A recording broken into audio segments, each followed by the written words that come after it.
Que a paz de Deus, a luz do alto e a proteção dos bons espíritos envolvam a sua casa agora. Que este vídeo do canal Segredos de Vidas Passadas seja um abraço espiritual para acalmar a mente, fortalecer o coração e trazer clareza sobre aquilo que muita gente teme sem entender. E já vou começar com o mais importante de tudo: o umbral não é um inferno, não é um castigo, e não é um endereço fixo para onde todo mundo vai. No entendimento espírita, o umbral é, acima de tudo, um estado de consciência. É a condição íntima do espírito após o desencarne, refletindo aquilo que ele carrega dentro de si, as emoções, os apegos, as culpas, as ideias fixas, os medos e até as ilusões que cultivou enquanto estava encarnado. Ou seja, o umbral não é uma sentença, é um espelho. E é justamente por isso que duas pessoas podem desencarnar em circunstâncias parecidas, e ainda assim, despertarem em realidades espirituais completamente diferentes. Antes de seguir, se esse tema já te tocou de algum jeito, confere se você está inscrito no Segredos de Vidas Passadas e deixa seu like, porque isso ajuda o canal a alcançar mais pessoas que estão procurando respostas e consolo como você.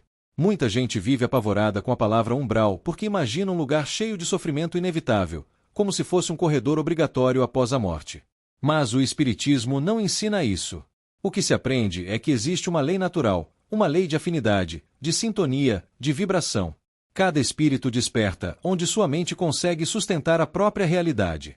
Quando a consciência está tranquila, quando a pessoa se esforçou para o bem, quando aprendeu a pedir perdão, a perdoar, a ser responsável, a diminuir o orgulho e a controlar a maldade ou a indiferença, esse espírito tende a despertar com mais lucidez e amparo. Já quando a mente está tomada por remorso, raiva, vícios, egoísmo, desespero, pavor do julgamento, apego doentio a pessoas e coisas, ou quando a criatura não aceita a própria morte, ela pode entrar numa espécie de neblina mental. Essa neblina é o que muitos relatos chamam de umbral. Não é Deus que empurra alguém para lá. É o próprio espírito, ainda desorganizado, que sintoniza com faixas de pensamento semelhantes. E isso explica por que o umbral é descrito, tantas vezes, como um ambiente pesado, não porque seja fechado, mas porque é formado por consciências em sofrimento, e onde há muita dor reunida, o clima espiritual se torna denso. Mesmo assim, é essencial entender que, segundo as obras e os relatos, o umbral não é abandono. Existe socorro. Existe assistência. Existem equipes espirituais, benfeitores, amigos invisíveis, trabalhadores do bem, que se aproximam quando a criatura dá o menor sinal de abertura. Às vezes, o socorro vem como intuição, como sonho, como lembrança de uma oração, como saudade de fazer o bem, como um pensamento inesperado dizendo eu preciso mudar. Esse primeiro passo, por menor que pareça, já é uma porta. E por isso se diz que o umbral é transitório. Ele dura enquanto durar a resistência interior, o apego, a culpa que a pessoa não quer trabalhar, ou o orgulho que impede de pedir ajuda. Há espíritos que atravessam estados de perturbação por pouco tempo e logo são amparados. Outros permanecem mais, não por punição, mas por teimosia íntima, por vício mental, por fixação, por recusa em aceitar a realidade espiritual. Também existem desencarnes bruscos, como acidentes ou situações inesperadas, em que a pessoa desperta confusa, sem entender o que aconteceu, e pode se aferrar ao ambiente da Terra. Nesse caso, nem sempre é umbral como sofrimento moral profundo, mas pode ser um período de desorientação e perturbação. O ponto central é que não dá para resumir tudo como uma regra única. Nem todo mundo passa por esse estado. Há espíritos que, pela serenidade conquistada, despertam em paz, em acolhimento, em locais de tratamento, em colônias espirituais, ou junto de familiares espirituais que já os aguardavam. Outros despertam primeiro em reflexão, como se estivessem dormindo e sendo preparados. O que define o despertar não é a placa do lugar, mas a condição íntima. E aqui entra uma verdade que muda o jeito de viver. Se o umbral é um estado, ele pode começar ainda encarnado, quando a mente vive presa em ódio, rancor, vício, desespero e culpa, e também pode ser evitado ainda encarnado, quando a pessoa decide, no íntimo, se melhorar, fazer reparações possíveis, buscar equilíbrio e cultivar oração sincera. Não é uma questão de ser perfeito, é uma questão de caminhar. O Espiritismo não exige santidade, pede esforço real. E esse esforço, por menor que seja, ilumina o caminho. Então, a chave de saída não é decorar fórmulas, nem temer castigos, mas trabalhar a consciência. Não existe pena imposta de fora. A mudança começa quando o espírito decide mudar, quando a alma larga a teimosia e abre espaço para o auxílio. E essa decisão pode ser treinada agora, no dia a dia, quando você escolhe perdoar, quando escolhe não revidar, quando escolhe pedir desculpas, quando escolhe ser honesto, quando escolhe não alimentar pensamentos que te envenenam. No fim, o umbral não é um destino final, é uma passagem de ajuste para quem precisa, e uma lembrança para os encarnados de que a vida espiritual não é fantasia, é continuidade. E se tudo continua, então vale a pena cuidar do que estamos construindo dentro de nós, porque é isso que a gente leva. Se você já ouviu histórias assustadoras sobre umbral, me conta nos comentários qual delas mais te marcou e de que cidade você está assistindo, porque eu leio e vou trazendo novos vídeos respondendo as dúvidas mais repetidas. Me ajuda também compartilhando este vídeo com alguém que vive com medo desse tema. Que a luz do alto continue te envolvendo, e que os bons espíritos te inspirem a compreender esse tema com serenidade. Nos Segredos de Vidas Passadas, a gente fala dessas coisas sem sensacionalismo, porque medo não educa a alma, só paralisa. E tem um ponto que eu quero aprofundar agora, porque ele muda completamente a forma de enxergar o umbral. O Espiritismo não trata o mundo espiritual como uma geografia fixa, como se existissem bairros obrigatórios para todos, com portão de entrada e carimbo de saída. O que existe, acima de tudo, é sintonia. A vida espiritual obedece à lei de afinidade. Em outras palavras, a consciência, com aquilo que ela vibra, atrai o tipo de ambiente, de companhia e de experiência que consegue sustentar. É por isso que duas pessoas podem desencarnar no mesmo hospital, no mesmo dia, e despertarem em condições totalmente diferentes. Uma desperta com lucidez e acolhimento, outra desperta confusa, presa ao próprio pavor, ao próprio remorso ou ao próprio apego. Não é privilégio nem punição, é resultado natural do estado íntimo. Quando Kardec explica que onde a mente está, o espírito se encontra, ele está nos lembrando de algo muito simples e muito profundo. A consciência é como uma frequência. Se a pessoa viveu cultivando revolta, vícios, agressividade, crueldade, indiferença, e ao mesmo tempo morreu sem aceitar nada, sem refletir, sem pedir amparo, sem se abrir para o bem, ela pode acordar num clima espiritual parecido com o que ela mesma sustentava por dentro. Já quem, mesmo com falhas, se esforçou para ser útil, pedir perdão, reconhecer limites, orar com sinceridade, e principalmente não alimentar o mal com prazer, tende a despertar com mais paz. Não é porque virou santo, mas porque aprendeu a respirar espiritualmente. E essa respiração é o que sustenta a lucidez depois do desencarne. Agora, um detalhe que quase ninguém explica com clareza. Existem dores que parecem umbral, mas não são exatamente uma região de sofrimento moral profundo. Às vezes, a pessoa desencarna e passa por um período de perturbação natural, como um estado de confusão, sonolência, estranhamento. Principalmente quando a morte é brusca, ou quando a pessoa estava muito ligada ao corpo, ou quando a doença foi longa e drenou as forças. Esse período pode parecer escuro, pode trazer sonhos confusos, pode trazer a sensação de estar entre dois mundos. Muitos espíritos, nesse momento, não entendem que desencarnaram. Ficam tentando voltar para casa, querendo resolver coisas, olhando para familiares, tentando falar e não conseguindo. Isso é mais comum do que se imagina e não significa condenação. Significa desorientação. E é justamente nesse ponto que o amparo espiritual trabalha com muito cuidado, porque o espírito precisa ser despertado sem choque, sem trauma, e muitas vezes precisa de tratamento, como um paciente que acorda de uma cirurgia difícil. Os relatos de Chico Xavier ajudam a enxergar a outra face do umbral. Ele aparece como campo de prova, sim, mas também como campo de socorro e de aprendizado. E o socorro não é raro. Ele existe, só que nem sempre consegue alcançar alguém na mesma velocidade que a gente gostaria, porque há espíritos que fogem do auxílio, que desconfiam, que não querem baixar a guarda, que preferem sustentar o orgulho mesmo sofrendo, ou que se prendem a ideias fixas, como eu não mereço ser feliz, eu não posso ser perdoado, eu não aceito que morri, eu preciso voltar para me vingar, eu preciso ficar perto do que era meu. Isso vira uma prisão íntima, não uma prisão externa. E esse tipo de prisão é o que dá ao umbral a fama de ser tão sombrio. A sombra, nesse caso, é a recusa em se iluminar. E aqui entra uma coisa muito humana: culpa. A culpa, quando é consciência arrependida, pode ser caminho de cura, porque leva ao reparo. Mas a culpa, quando vira desespero e auto-ódio, pode virar algema. Muita gente desencarna sem crimes escandalosos, mas com a alma carregada de culpa por escolhas, por palavras duras, por abandono, por indiferença, por ter ferido alguém e nunca ter pedido desculpas. Essa culpa pode criar paisagens internas terríveis, porque a mente fica repetindo cenas, recriando dores, se punindo. Isso não é justiça divina, é mente descontrolada. Por isso a oração tem um papel tão grande no espiritismo. Ela organiza o pensamento. Ela muda a frequência. Ela abre espaço para amparo. A oração sincera, mesmo imperfeita, é como acender uma lamparina num quarto cheio de fumaça. A fumaça não some instantaneamente, mas a pessoa finalmente consegue enxergar onde está e para onde pode ir. E quando se diz que o umbral não é obrigatório para todos, isso também precisa ser entendido com equilíbrio. Não é que exista um grupo de privilegiados e um grupo de condenados. É que a vida é escola e cada aluno tem um tipo de aula. Alguns voltam para casa direto após a prova. Outros ficam para a recuperação. Recuperação não é humilhação, é oportunidade de aprender o que ainda não foi aprendido. E o mais bonito, dentro dessa visão, é que ninguém fica sem chance.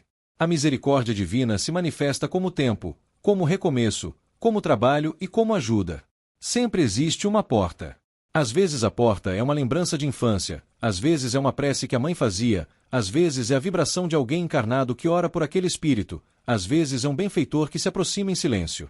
E aí você entende por que é tão importante, para quem ficou na terra, manter pensamentos de amor e oração, sem desespero e sem revolta. O desespero pesa. O amor eleva. Então, quando alguém te disser todo mundo vai para o umbral, você já pode responder com serenidade. O umbral não é um pedágio universal, é um estado de consciência. E como todo estado, ele muda. A mente muda. A vibração muda. E a mudança, mesmo pequena, é o começo da libertação. Se essa explicação fez sentido para você, escreve aqui nos comentários se você já teve algum sonho muito vívido com alguém que desencarnou e como você se sentiu ao acordar.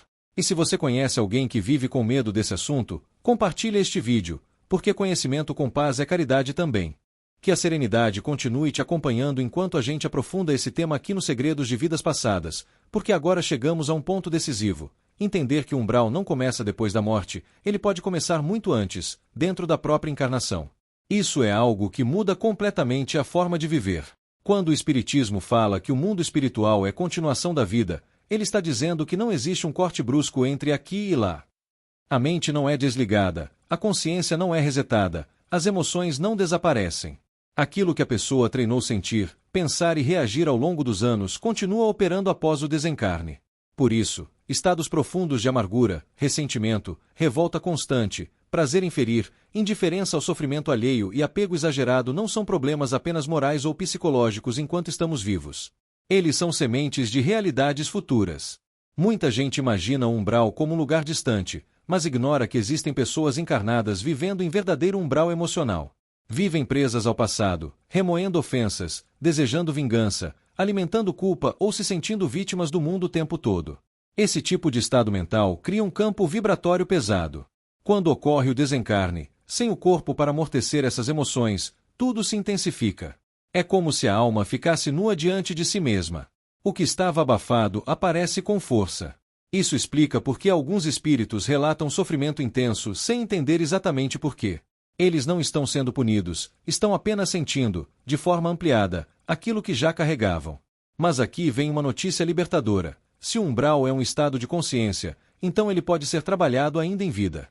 Cada esforço sincero de mudança interior é como abrir uma janela. Não é preciso virar outra pessoa da noite para o dia. Basta começar. Quando alguém aprende a reconhecer os próprios erros sem se destruir por eles, quando aceita pedir ajuda, quando decide não devolver o mal recebido, quando tenta reparar aquilo que é possível, quando escolhe não alimentar pensamentos que só adoecem, essa pessoa já está saindo do umbral interior. E esse movimento tem consequências espirituais profundas. Espíritos que se esforçam de verdade, mesmo com muitas falhas, costumam despertar após a morte com mais lucidez do que imaginam. Outro ponto pouco falado é que ninguém atravessa essas experiências sozinho. Mesmo espíritos em sofrimento raramente estão totalmente abandonados. O que acontece, muitas vezes, é que eles não percebem o auxílio porque estão fechados, desconfiados ou presos a ideias fixas. Há benfeitores espirituais que acompanham pessoas por anos, décadas, esperando o momento em que a alma dá um pequeno sinal de abertura. Um pensamento diferente, uma lembrança boa, um pedido silencioso, uma prece quase sem força. Esse instante é suficiente para iniciar o resgate. E esse resgate não é um arrebatamento milagroso, mas um processo. O espírito é conduzido, tratado, orientado, aprende aos poucos a se reorganizar. Assim como acontece com alguém que passou muito tempo doente e precisa reaprender a andar, pensar com clareza e confiar. Também é importante entender que nem todo sofrimento espiritual se encaixa na ideia popular de umbral.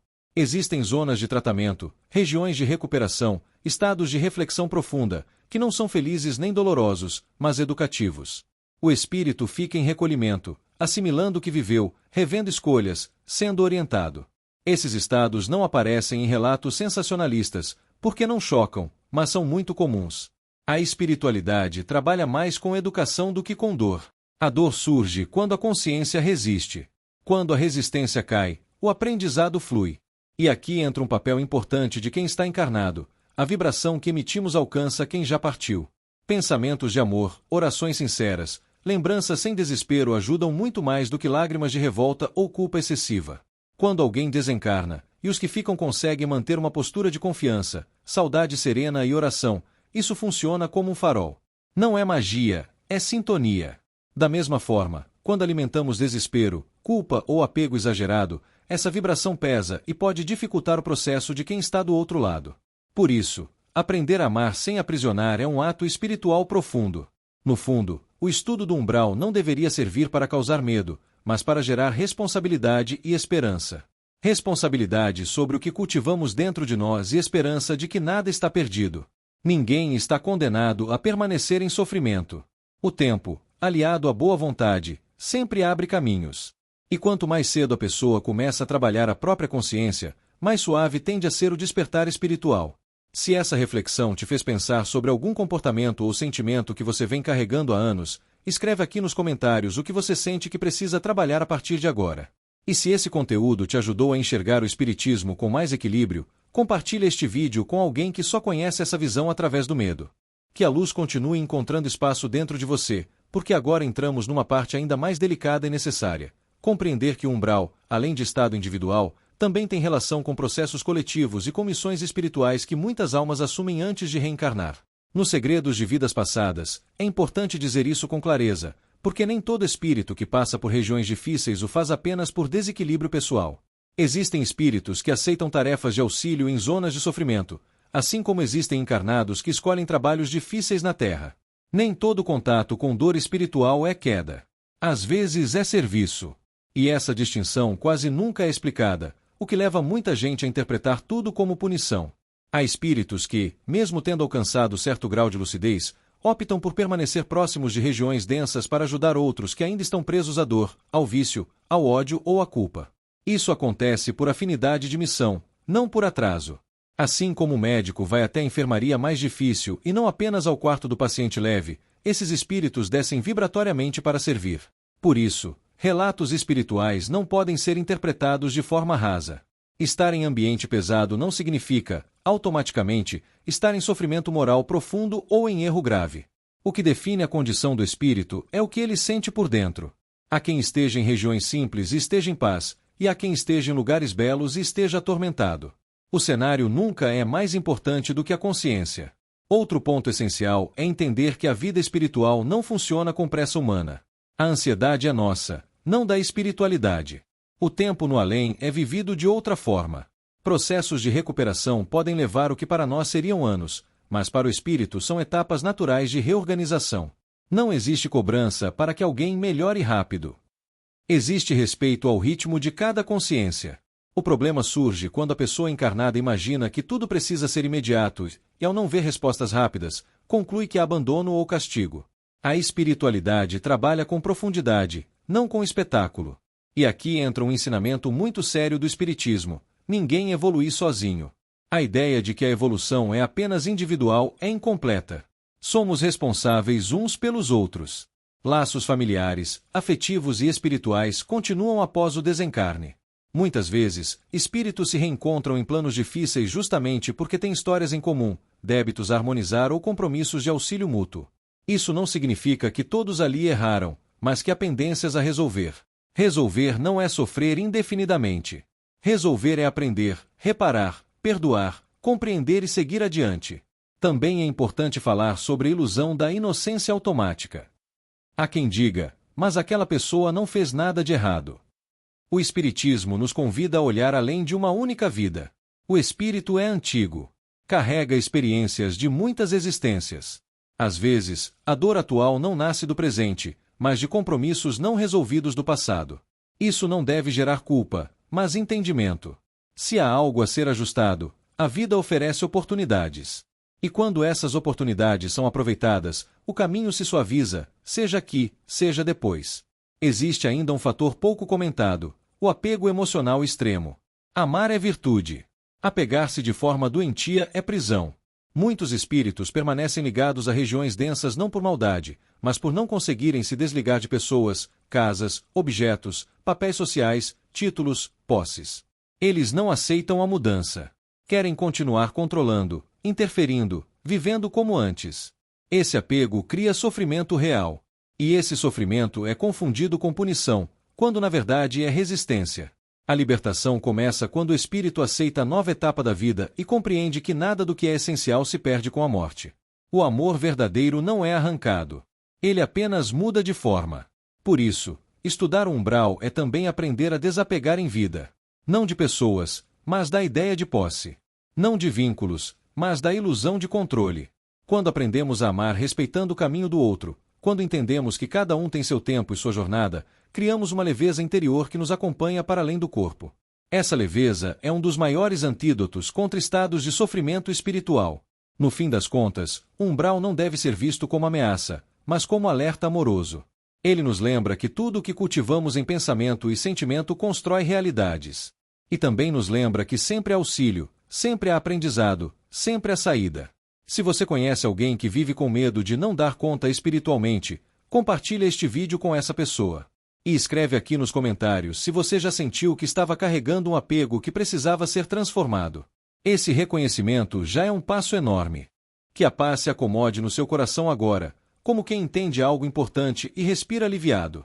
Para encerrar esse caminho aqui nos Segredos de Vidas Passadas, é essencial amarrar tudo com a verdade mais libertadora do Espiritismo. Viver é cumprir missão, e cumprir missão não termina com a morte do corpo.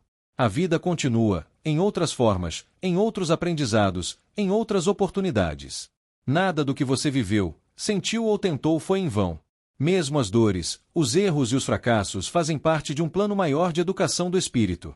Quando olhamos para o umbral com maturidade espiritual, ele deixa de ser ameaça e passa a ser compreensão. Ele nos ensina que não existe punição cega, nem condenação eterna, nem abandono. Existe consciência em processo. Existe aprendizado em andamento. Existe um Pai justo e misericordioso que respeita o tempo de cada filho. O sofrimento espiritual não é imposto, ele é consequência natural daquilo que ainda precisa ser trabalhado. E consequência, quando compreendida, vira lição. Lição, quando aceita, vira libertação. É por isso que tantas almas retornam à Terra. Reencarnam não porque fracassaram, mas porque ainda têm algo a aprender, a reparar, a experimentar. Às vezes voltam para amar de forma mais madura. Às vezes voltam para aprender a perdoar. Às vezes voltam para desenvolver humildade, paciência, compaixão. Às vezes voltam para ajudar outros a não cometerem os mesmos erros. A missão muda, mas o objetivo é sempre o mesmo: crescer em consciência e em amor. Se você chegou até aqui carregando medo do futuro espiritual, permita-se soltar esse peso. O Espiritismo não foi revelado para assustar, mas para esclarecer. Ele nos convida a viver melhor agora, não a viver com pavor do depois. O melhor preparo para o mundo espiritual não é obsessão com o umbral, é compromisso com o bem possível hoje.